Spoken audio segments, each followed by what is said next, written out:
As you can see, coming up through the gorge, through the valley top, in between all these rocks, coming to the top of the mountain. It's not too bad. Not too bad at all.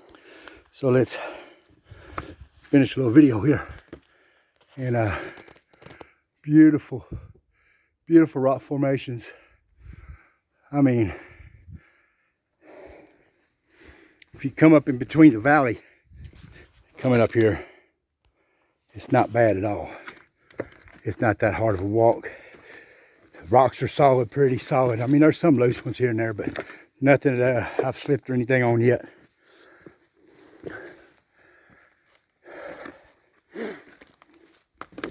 Just take your time, like I'm doing. There ain't nobody out here today, it's just me. Ain't nobody at all here. Now, which one do I want to go to first? I think I'll take the hardest one first, the highest peak summit. And find me a good, I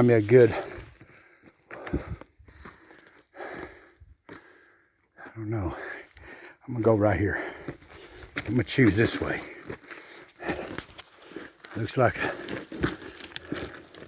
little bit of loose rock here.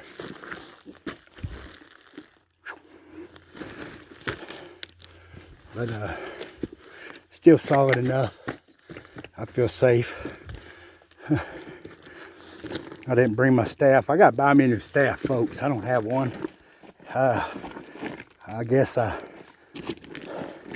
some place, at another, I left my staff, my lummet, and it had a compass built on the top of it, and it was nice. Anyway, I left it somewhere. I don't remember where. Yeah. Of course, you know, I'm going to take the hard way up the mountain right here, because I just do that. I like a little challenge. Yep, I love a challenge. So, yeah, my legs are burning. Just take us a little view here. Beautiful scenery. I got just a little further to go, folks. Whew. A little further. Not much. And tell you what, I'm actually glad to be doing this, because this old fat boy needs in shape. Man, look at that rock formation. Beautiful. I'll get up here at the top, and then I'll start observing and looking down with my binoculars, so I can see other things. Maybe it's written on any flat surfaces. Here we go, folks. Almost there, ain't I? Man, look at this view. Almost there. Uh-oh. Look at that. That ain't new built rock stacking. That ain't new. I already know what that is. It's what I come for. One of the things I come for. Whew, that's a campsite where they camped out at. Man, now you got my attention. I'm gonna go look. Now, we're coming up here. Yep. Look, folks.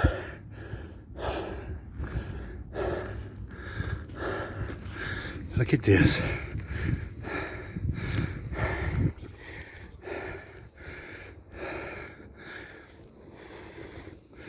From what I've seen, Now I'm gonna research it some more, and I'm gonna get with some different archaeologists and other people. What you're looking at is what supposedly was at one time where this was a sleeping quarters.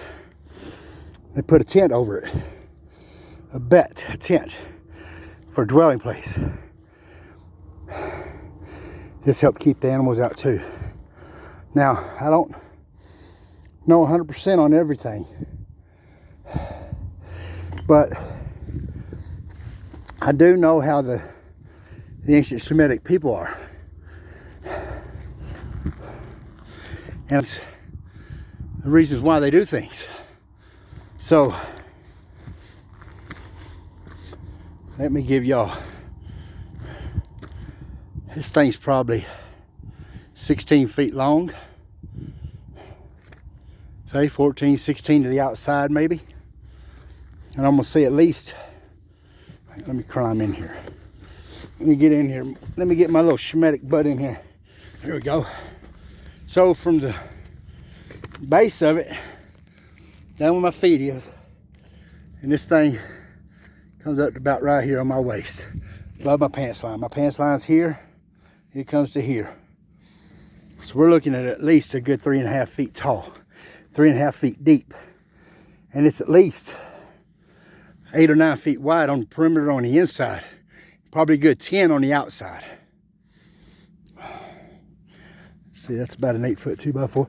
I'm saying this thing's at least 16 inches from on the exterior perimeter. From the outside to outside. It's shaped oval. It's oval shaped. It's not perfectly round. It's oval shaped. It kind of reminds me of the sun going around, or the earth going around, the Earth's going around the sun in our calendar. And how from equinox to equinox, solstice to solstice, from the first of the year on, sometimes from the length of days,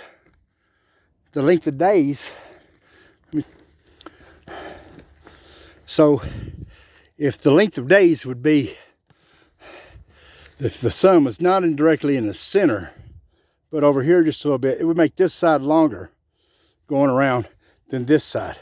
But the circumference itself is 360 or 364 days, okay? You understand? But for the earth from this point halfway around to this point, it'll be lesser days than it would be on the oblong further outside over there. But the full circumference circle comes back around and keeps the number of days. And that's what happens, and we don't see that the equinox is always exactly 180 days or 184 days or 82 days, I mean, exactly. But it keeps it 364. Okay, so you understand that a little bit. So let's walk over here a little bit. I'm gonna go slow. We're gonna examine some other stuff. And we're also gonna see right here, we're gonna notice and look, here's another one. Now it looks like somebody's come up here and decided they wanted to tear the walls down, and they wanted to throw the rock in that was built up around it. You see the pile around it, but look, that's the hole.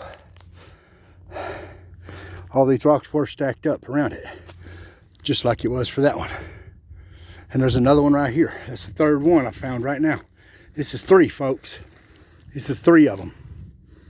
So we can see at least two people can live there, sleeping in anyway. At least a family of 4 could sleep in that one. And this one here, another family of 2, maybe 3 if you had little children. So we're gonna find some more of these as we keep going up. There's also some rock perimeters laid out in a square, okay, in a square, and I'm looking for those. We're going to observe those today. I was going to do this live, but my signal up here, it isn't so great. It isn't all that good. And here we see another rock retaining wall. Now, what is this rock retaining wall? There's not a pit here. I want you to recognize something, folks. These aren't just normal people coming up here. These aren't nowadays people come up here and just stacking rocks to be stacking rocks. These are for the ancient culture, things and lifestyles. Okay? See that pile of rock? Now, there's some other laid out designs up here. Now, what would you be thinking that those rocks would be laid out for? Well, I'm looking for a square.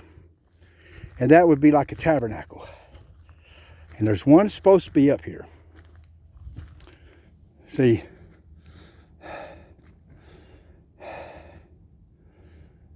and in some cases, now hear me out. In some cases, they would stack up rock that wouldn't be dug in the ground where they put a tin over. They would stack rock up and put some of their sheep and their livestock in. Okay, so keep that in mind. And I'm looking for all kinds of different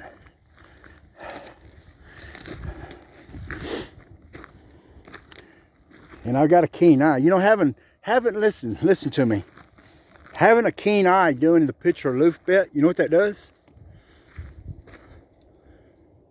That makes Yahuwah's things that to observe being seen easier, especially in archaeology, especially in geology, especially in land formations. An archaeologist, little things that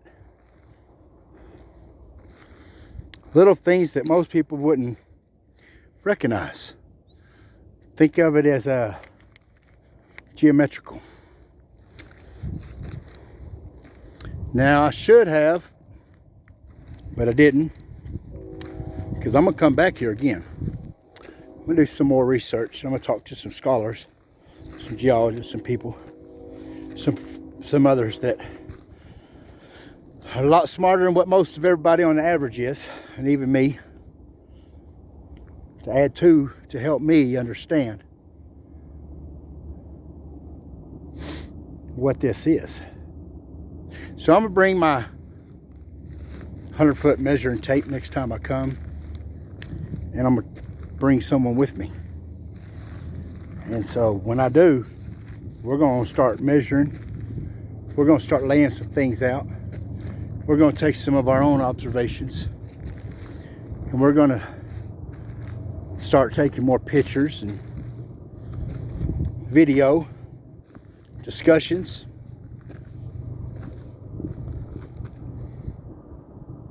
Y'all hear that train down there? Well, Shabbat Shalom, everybody, because this is Shabbat for me, for the Canuck calendar. Okay?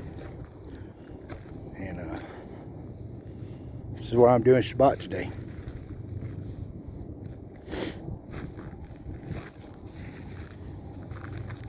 Sharing with you all. Barak Yahuwah.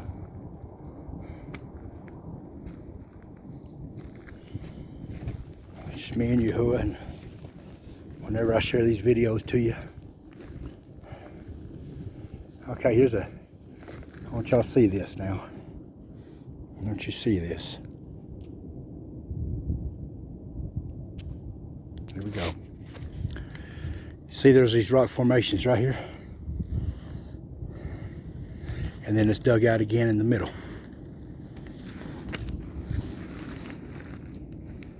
Okay.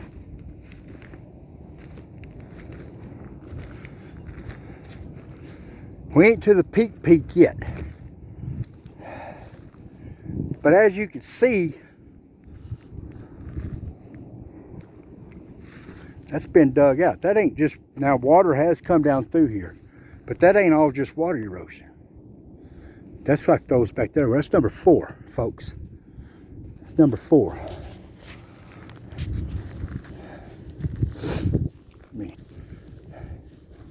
It's number 4. Now, there's been other people up here doing what I'm doing right now, but I don't study from really too many other people.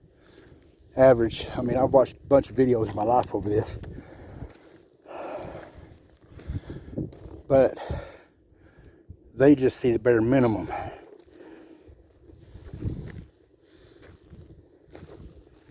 All the videos that I've studied, and it took a bunch just to get the little information that I know. And there's 1,000 things being said about all this up here. And I know about 995 of them are all wrong. I know that for a fact. People's speculations. I don't want to speculate, people. I'm not here to speculate, okay? I'm not here to speculate. Boy, this is beautiful, though. Y'all. Now remember, I'll turn my video around.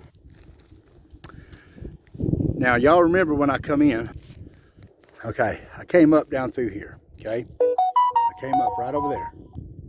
And then we walked right up through here. This is where the Decaloge stone was probably setting up here on the other side of this, and it rolled down. Or no, it was over here on this side, on this one. It's either here or here, right in here. Okay, but here's what I want to show you. I want to show you how grand this river is. How big and wide it was at one time. Y'all see this? Starting right here. Look. Look at that. Look. I mean, and then it has abattoirs coming off of it. It's dry right now. But that's a lush. Now, from here, from what I'm observing, let me show you something. Let me zoom in. See that tree and that bush down there at the bottom? Yeah. That tree's probably good 30-something feet tall, 40. That bluff ledge right there beside that tree is at least 20 feet. That's how deep that is. And from what I'm seeing from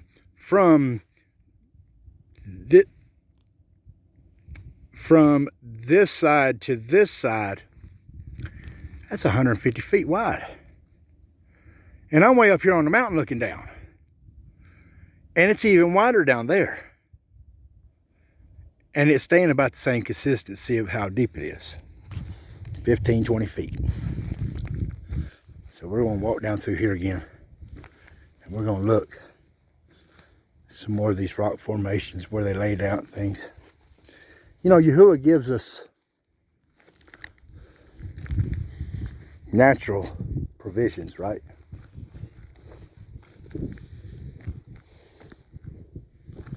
Natural provisions, people. That's what all these rocks do. And people, the ancient people in the past have come through here and laid these things out for a purpose.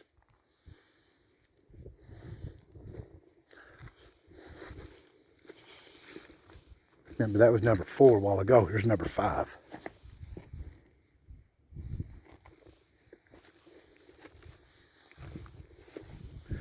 Here's number 6. There's number 7 over there.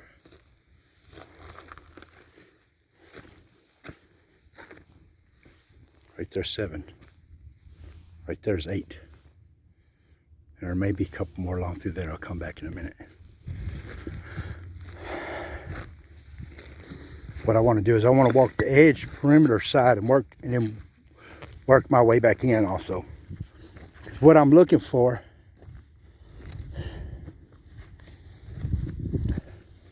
is discoloration in the rock on the flat surface top. See how this is flat? Because the flat, I'm looking for a flat surface that's been sanded down on to look and see where this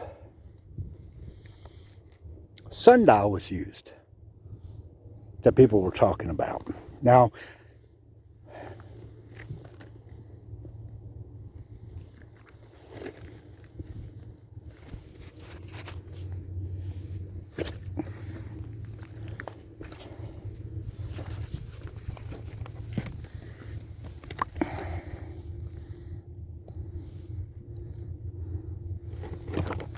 That ain't etched in very deep. And it doesn't match the etching size, the depthness that was on the Decalogue stone, so that's something modern.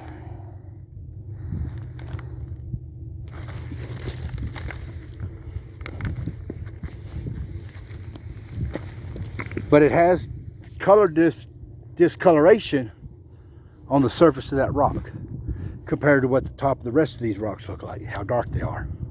And that's if that rock's been broken away as a slate, because some of this is slated.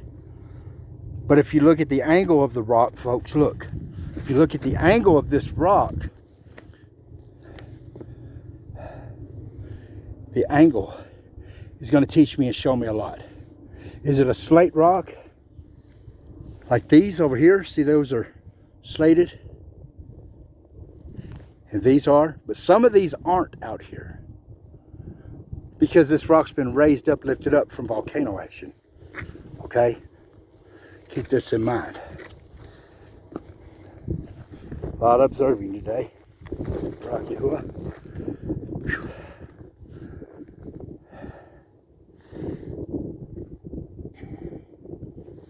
I'm thinking where they said, I'm thinking from what I understood,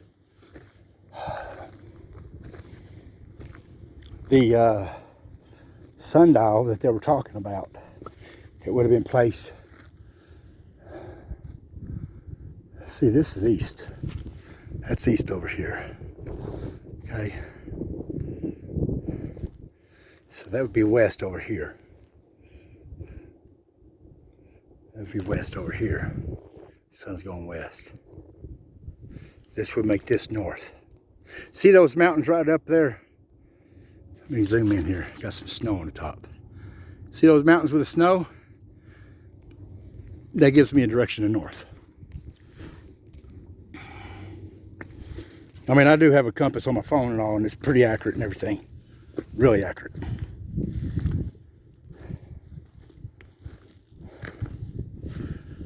Let's walk around here. But I think what they were talking about was it's going to be on the back side of this other hill here.